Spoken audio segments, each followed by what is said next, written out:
आज का विषय हमारा ये है कि अभी कुछ दिनों से आचार्य प्रशांत जी के कुछ फ़ोटोज़ वायरल हुए हैं, जिनमें वो चिलम पी रहे हैं, हुक्का पी रहे हैं और किसी डिस्को में डांस कर रहे हैं। तो इस बात को लेकर जो कुछ उन्हें नापसंद करने वाले लोग हैं, वो ट्रोल कर रहे हैं बहुत ज़्यादा। और उनका कहना है कि ये दोहरा चरित्र है, जिसमें आचार्य प्रशांत एक तरफ तो नशे का विरोध करते हैं और दूसरी तरफ खुद नशा कर रहे हैं। तो ये कैसे ज्ञानी हैं और कैसे बाबा हैं। दूसरी तरफ जो अभी अभी उनको जिन्होंने सुनना चालू किया है, उन लोगों को काफ़ी इस चीज़ से ठेस पहुंच रही है, और वो क्योंकि समझ नहीं पाए हैं पूरी तरीके से, अभी अभी ही उन्होंने सुनना स्टार्ट किया है, तो इसलिए कम समझ पाने की वजह से उन्हें आचार्य जी की बातों को, शिक्षाओं को अभी ठीक से नहीं समझ पाने की वजह से उन्हें भी इस बात से ठेस पहुंची है। और मैंने भी अपने बायो में इंस्टाग्राम पे उन्हें मेंशन किया हुआ है कि आप जीवन में यदि स्पष्टता चाहते हैं तो आचार्य जी को ज़रूर सुनें। तो इस वजह से लोग मुझसे भी ये प्रश्न कर रहे हैं फ़ोटो भेजकर कि आप इसके लिए, आप इस विषय पर आपके क्या विचार, इस विषय पर आपके क्या विचार हैं। तो ये वीडियो इसीलिए मैं बना रहा हूँ। मुझे आचार्य जी को सुनते हुए 5 से 6 साल हो चुके हैं लगभग। तो जितना मैं उन्हें समझ पाया हूँ उस बेस पर मैं आपको बताना चाहूँगा कि मेरे क्या विचार हैं इस पर। तो देखिए, सबसे पहली बात ये है कि लोग उन्हें ट्रोल कर रहे हैं कि आचार्य प्रशांत जैसा ज्ञानी, उनके जैसा मार्गदर्शक जो इतना ज्ञान लोगों को देते हैं, उसके बाद वो क्यों नशा करते हैं और वो क्यों इस प्रकार के भोग विलास में रत हैं। दूसरी बात कि यदि वो ऐसा करते हैं तो वो फिर दोहरा चरित्र क्यों रखते हैं। मतलब अगर वो ऐसा कर भी रहे हैं तो वो दिखाकर क्यों नहीं करते, छुपाकर क्यों करते हैं, कथनी कुछ और कहनी कुछ और, ऐसा क्यों है। तो इन दोनों बातों पर मैं आपको जितना मैं उन्हें समझ पाया हूँ उस हिसाब से जवाब दूंगा। तो पहला तो ये कि आचार्य जी क्यों ये भोग विलास में रत हैं, क्यों वो पब में डांस कर रहे हैं, क्यों वो हुक्का और इस प्रकार के नशे कर रहे हैं। तो देखिए, मैं आपको एक उदाहरण देके समझाता हूँ। मैं एक फ़िटनेस ट्रेनर हूँ और मैं पूरी तरह फिट हूँ। मेरी बहुत अच्छी फिज़ीक मैंने सालों कड़ी मेहनत करके बनाई है और मेरी बॉडी में फ़ैट नहीं आता है। इस प्रकार से मैंने अपने आप को डेवलप कर लिया है।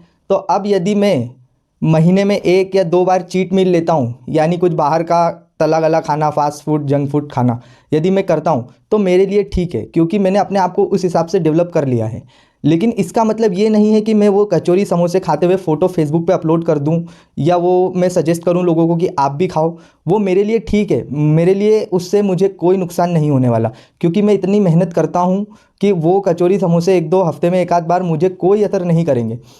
लेकिन वही चीज़ एक दूसरे व्यक्ति को, जो अभी अभी जिसने जिम स्टार्ट किया है, या जिसने अभी अभी, जिसको पता ही नहीं है कि डाइट किसको बोलते हैं, एक्सरसाइज क्या होती है, उसके लिए वो जहर का काम करेंगे। तो मैं कभी सजेस्ट नहीं करूँगा। लेकिन यदि मैं हफ्ते में 1 आध 2 मील चीट कर रहा हूँ तो उससे मुझे कोई समस्या होने वाली नहीं है। तो ऐसा मैं सोचता हूँ। तो पहली बात तो ये। दूसरी बात, आचार्य जी ने कभी भी नहीं कहा कि वो पूर्ण है या वो पूर्ण परमात्मा है, या ऐसा कुछ नहीं कहा उन्होंने। वो तो हमेशा कहते हैं और ये मानते हैं कि उनमें भी वो गुण, वो सारी बुराइयां मौजूद रही हैं जो एक आम इंसान में पाई जाती हैं, जो किसी भी एक इंसान में पाई जाती हैं। उनके पास भी देह है और उसमें जो बुराइयां निहित हैं वो उनमें भी हैं। वो बुराइयां यदि उनमें ना होती तो वो कैसे हमारे दुख को समझ पाते और हमें शिक्षा दे पाते, हमें राय दे पाते। और हमेशा उन्होंने ये कहा है कि एक इंसान से आप जो अच्छे से अच्छा सीख सकते हैं वो सीखें, उसकी बुराइयों को ग्रहण ना करें, अच्छी चीज़ लें, बुरी चीज़ को छोड़ दें। उन्होंने हमेशा यही शिक्षा दी अपने हर वीडियो में। और रही बात, फिर एक और बात मैं यहाँ कहना चाहूँगा कि आज से 3 साल पहले उनका एक वीडियो आया था, ज्ञानी पुरुष का भोग विलास। अष्टावक्र गीता पर यह वीडियो है उनका। तो ये आप ज़रूर देखें, जिसका लिंक मैं आपको डिस्क्रिप्शन में डाल दूंगा। आप जाकर वो वीडियो ज़रूर देखें ताकि आप पूरी तरीके से इस चीज़ को समझ पाएँ, गहराई से समझ पाएँ। बहुत अच्छे से उन्होंने इस पूरी चीज़ को स्पष्ट किया हुआ है अपने एक वीडियो में। उसके कुछ क्लिप्स मैं आपको यहाँ सुना दूंगा, जो अष्टावक्र गीता के उस वीडियो के कुछ क्लिप मैं आपको यहाँ सुनाना चाहूँगा कि एक मुक्त पुरुष का जीवन कैसा होता है। एक मुक्त पुरुष के लिए आप कोई भी धारणा नहीं रख सकते कि वो क्या करता है, क्यों करता है, किस लिए करता है। ये सारी, इन सब चीज़ों से वो मुक्त होता है। जो हमारे लिए बुरे से बुरा है वो भी उसका कुछ नहीं बिगाड़ सकता। तो मैं आपको उस वीडियो के कुछ क्लिप सुनाना चाहूँगा। तो अष्टावक्र जी यहाँ पर कह रहे हैं, स्थित प्रज्ञ पुरुष महान भोगों में विलास करते हैं और पर्वतों की गहन गुफाओं में भी प्रवेश करते हैं, किंतु वे कल्पना बंधन एवं बुद्धि वृत्तियों से मुक्त होते हैं।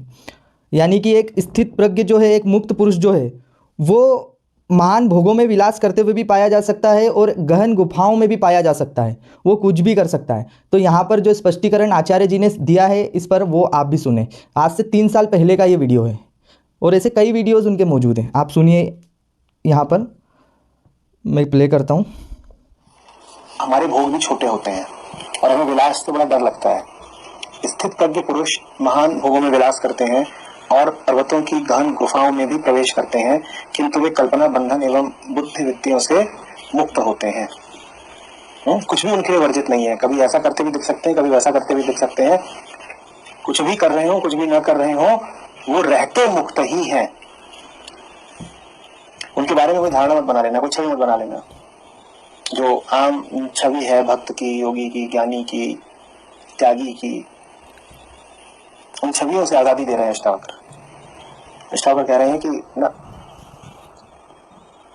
ये जो वास्तविक योगी है, जो वास्तविक ब्रह्मचारी है, ये जो ज्ञानी है, ये जो स्थित प्रज्ञ है, ये किसी भी प्रकार के भोग से हटता नहीं है पीछे, क्योंकि पीछे हटने का अर्थ होगा कि कहीं तो उसने डर देखा, कि कहीं तो उसने असत्य देखा, कि कहीं तो उसने ब्रह्म के अतिरिक्त कुछ और देखा। पीछे हटने का अर्थ होगा कहीं तो उसने अपनी व्यक्तिगत रुचि या अरुचि को महत्व दिया। जीवन जो दशा दिखाता है वो उसी दशा में जीता जाता है। जीवन यदि भोग का अवसर उपलब्ध कराता है तो वो उससे पीछे नहीं हटता, और यदि जीवन उसे बिल्कुल एक रूखा सूखा वृत्ति का जीवन भी देता है तो उसे उससे भी कोई शिकायत नहीं। राजमहल में भी रह लेगा, गुफा में भी रह लेगा। तो कुल मिलाकर बात यही है कि वो उस स्थिति पर हैं कि उन्हें अब कोई फ़र्क नहीं पड़ता, वो हर चीज़ से मुक्त हैं। यदि वो हुक्का पी रहे हैं, आचार्य जी ने अपने एक वीडियो में एक बात कही थी कि मुक्त पुरुष की मुस्कान वो है जब वो तब आती है जब उसे उसकी कैंसर की रिपोर्ट आती है कि आपको कैंसर है, फिर वो मुस्कुराता है, वो है असली मुस्कान। तो वो कुछ भी कर रहे हैं उससे उन्हें फ़र्क नहीं पड़ता। यदि कल उनकी कैंसर की रिपोर्ट आती है तो उनके चेहरे पे भी मुस्कुराहट आएगी। आप भी अगर इस स्थिति में हैं तो आप भी पीजिए हुक्का, फिर आपको क्या फ़र्क पड़ता है। फिर अच्छे बुरे से यदि आपको कोई फ़र्क नहीं पड़ रहा है, आप मुक्त हैं, आप बिंदास हैं, तो आपके लिए फिर क्या अच्छा और क्या बुरा। तो वो उस स्थिति में हैं। उन्होंने, वही बात है कि उन्होंने इतनी मेहनत करी है, वो उस मुकाम पर हैं कि 2 कचौरी समोसे उनका कुछ अपनी बिगाड़ नहीं सकते हैं, तो वो खा रहे हैं। लेकिन इसका ये मतलब नहीं कि वो उसको प्रमोट करने लग जाएं। और रही बात ये फिर कि छुपाते क्यों हैं, वो छुपाते क्यों हैं। अगर ऐसा है तो फिर वो उजागर क्यों नहीं करते, दोहरा चरित्र क्यों। ये दोहरा चरित्र नहीं है, ये उनका प्रेम है।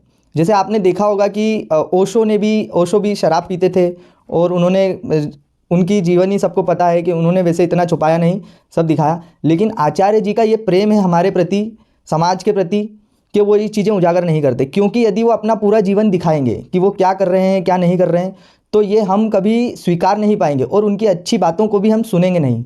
और जब सुनेंगे नहीं तो हमें कोई फ़ायदा उससे होगा नहीं और हमारा जीवन परिवर्तित होगा नहीं, हमारे जीवन में शांति स्पष्टता नहीं आएगी। और ये है मेन कारण उनके ये सब चीज़ें छुपा कर रखने का।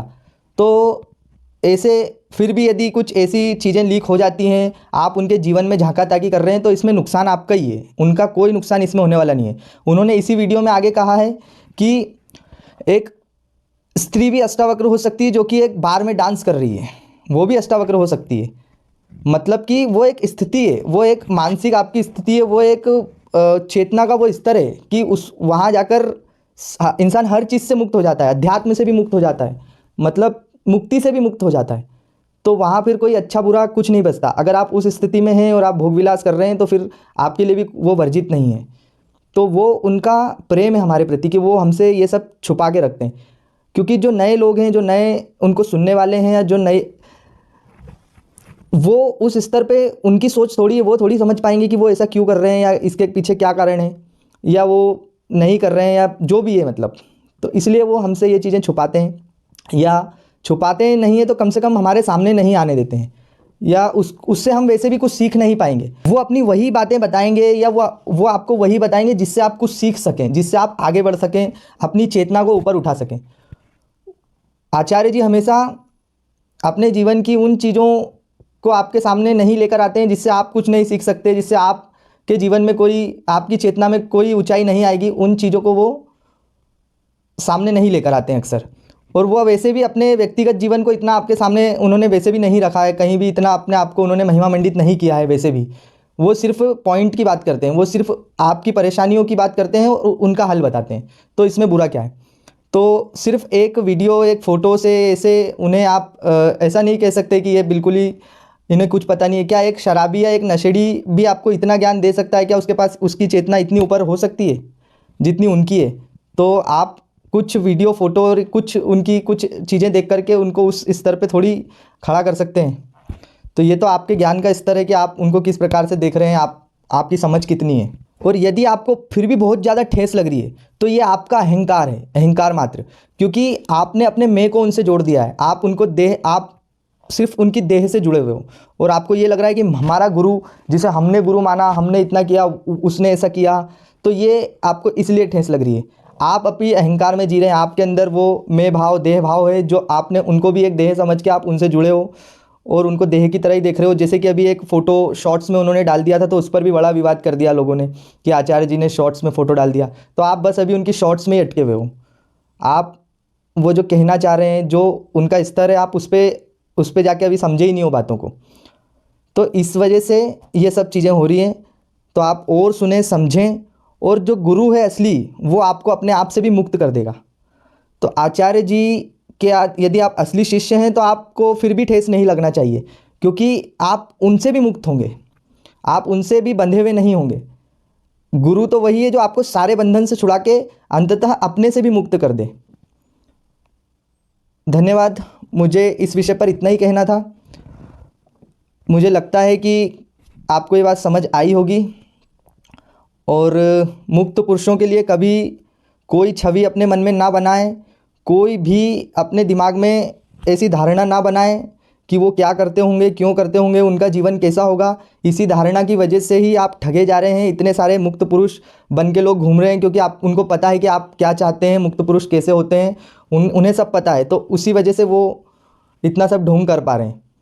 तो इसकी कोई छवि नहीं होती है। और ये आचार्य जी नहीं कहते हैं, ये अष्टावक्र ने अपनी गीता में कहा है, और यही सत्य है।